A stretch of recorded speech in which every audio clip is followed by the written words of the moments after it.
Welcome to VWMA Memorial Australia's student tutorial. This video will take you through the process of completing an individual's profile on the Virtual War Memorial. Virtual War Memorial Australia aims to preserve and share the memories and experiences of the men and women who have served Australia from the Boer War to the present day. The schools program is an important part of our mission as it allows students to make a vital contribution to commemoration. This video is designed to be used in conjunction with the student guide entitled Building a Profile, listed on the Student Resources page. Your first step is to log in. If you haven't logged in before, you will be asked to set a password, which you can do by clicking the link sent to you in your confirmation email. Once you've logged in, you'll be taken straight to your project and can begin filling in details. The menu on the left shows the 6 stages in completing a profile. You can work through these in any order, just make sure that you remember to click the Save button at the bottom of each page when you're finished. Most of the fields ask you to enter text or to choose one of the options in a drop-down menu. Your Building a Profile guide will help you to understand these terms if you're unsure.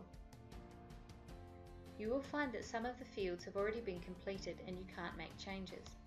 If you think that any of these details are incorrect, please let your teacher know. For the biography, it is best to write it into a Word document so you can easily save it, check spelling, or make any changes that you want.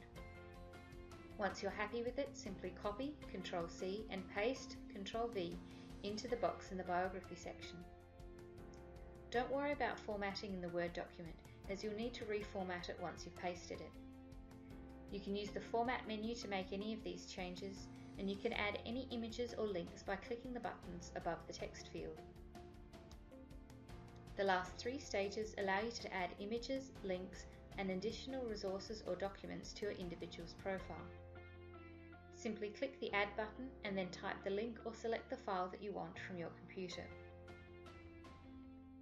Once you're happy that you have completed your project to the best of your ability, you are ready to submit your work to your teacher. Go to Step 7 on the menu and click the Submit to Teacher button.